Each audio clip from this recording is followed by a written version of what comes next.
बिस्मिल्लाहिर्रहमानिर्रहीम। अस्सलाम वालेकुम नाज़रीन, आप देख रहे हैं IRTV यूट्यूब चैनल और मैं हूं आपका होस्ट इमरान नासिब। नाज़रीन, वफाकी हुकूमत की तरफ से एक ऐलान था कि हमारे सरकारी मुलाजमीन, बहन भाइयों को और हमारे बुजुर्ग पेंशनर्स को तनख्वाह और सैलरी 30 जून तक अदा कर दी जाएगी, क्योंकि आगे ईद आ रही है और ईद की शॉपिंग के हवाले से इस दफ़ा जो वो एक दिन एडवांस में सैलरी दी जा रही थी। 1 जुलाई को बैंक की हॉलीडे है और 2 जुलाई को भी संडे है, छुट्टी होगी बैंकों की। इसलिए 30 जून को आप सबकी तनख्वाह और सैलरी आनी थी। 30 जून गुजर चुकी है लेकिन तनख्वाह और सैलरी नहीं आई। तो नज़र से एक खबर गुजरी कि यह खबर देख सकते हैं, अखबार की एक न्यूज़ थी जिसमें बताया गया कि मुल्क इस वक्त माली बहरान का शिकार है, लिहाजा सरकारी मुलाजमीन को तनख्वाह और बुजुर्ग पेंशनर्स को पेंशन अदा नहीं की जा सकेगी, क्योंकि मुल्क माली बहरान का शिकार है और पैसों का अरेंजमेंट नहीं हो रहा।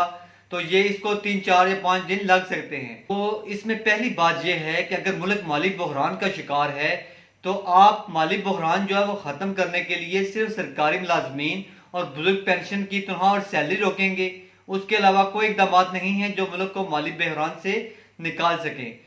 आप किसी भी अपने अपने इलाके के आप MNAs, MPAs, MLAs इन सबको देख लें। क्या आपको लगता है कि हमारा मुल्क जो है वो माली बहरान का शिकार है? आप इनके प्रोटोकॉल्स देख लें, आप पे हमारे मिनिस्टर्स की जो गाड़ियों का काफिला जाते हुए देख लें, इनकी ऑफिस में रूटीन्स देख लें। जहां मर्जी आप किसी हुक्मरान को देखें, उनको देखकर, उनकी याशियां देखकर, उनका रोजमर्रा जिस तरह वो मुल्क को लूट रहे हैं उसको देखकर अंदाजा नहीं होता कि मुल्क माली बहरान का शिकार है। अगर मुल्क माली बहरान का शिकार है तो आप सब एहतियात करें। आप अपना ये प्रोटोकॉल लेना छोड़ दें, सरकारी गाड़ियां इस्तेमाल करना छोड़ दें, सरकारी जो मर्रा तमाम जो वापस कर दें। बोलें जब तक मुल्क जो है वो अपने पाँव पर खड़ा नहीं होता हम ये सारी मुराद नहीं लेंगे। सारे प्रोटोकॉल छोड़ दें, खाना अपने घर से खा कर आए, दिन का खाना अपने घर से साथ लेकर आए, मुफ्त की चाय पीना छोड़ दें, मुफ्त के खाने खाने छोड़ दें, मुफ्त का कोई भी चीज़ आपको जो मिल रही है उसको छोड़ दें, बिजली का इस्तेमाल छोड़ दें, दफ्तरों में जो AC लगे हुए हैं उन AC को बंद कर दें। बोलें कि मुल्क माली बहरान का शिकार है, जब तक बिजली इतनी नहीं होगी कि कौम के बच्चों को भी बिजली मुहैया होगी तब हम जाकर AC लगाएंगे। तो तब हम समझें कि आप लोग इस मुल्क के साथ मुखलिस हैं और इस माली बहरान में आप हम सरकारी मुलाजमीन और पेंशनर को रगड़ा देने के बजाय खुद को भी रगड़ा दे रहे हैं। फिर तो ये हम सारे साथ चलने के लिए तैयार हैं।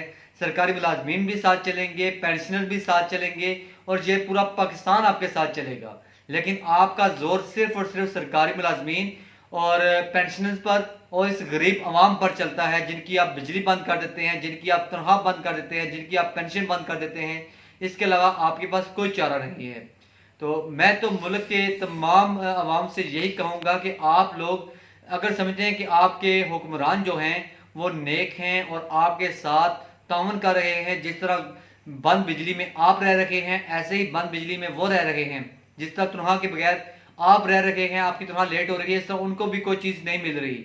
अगर आपके AC नहीं चल रहे तो उन्होंने अपने AC भी बंद कर दिए हैं। अगर आपको की गाड़ी नहीं चल रही तो उन्होंने अपनी सरकारी गाड़ियाँ वापस कर दी हैं कि मुल्क जो है वो कायम रहना चाहिए। तो फिर आप उन हुक्मरानों की सपोर्ट में निकलें और अगर ऐसा नहीं कर रहे तो उनके खिलाफ निकलें। आप लोगों को इतना तो शऊर होना चाहिए। इंशाल्लाह फिर मुलाकात होगी एक नए वीडियो के साथ, तब तक के लिए इजाज़त दीजिए। अल्लाह।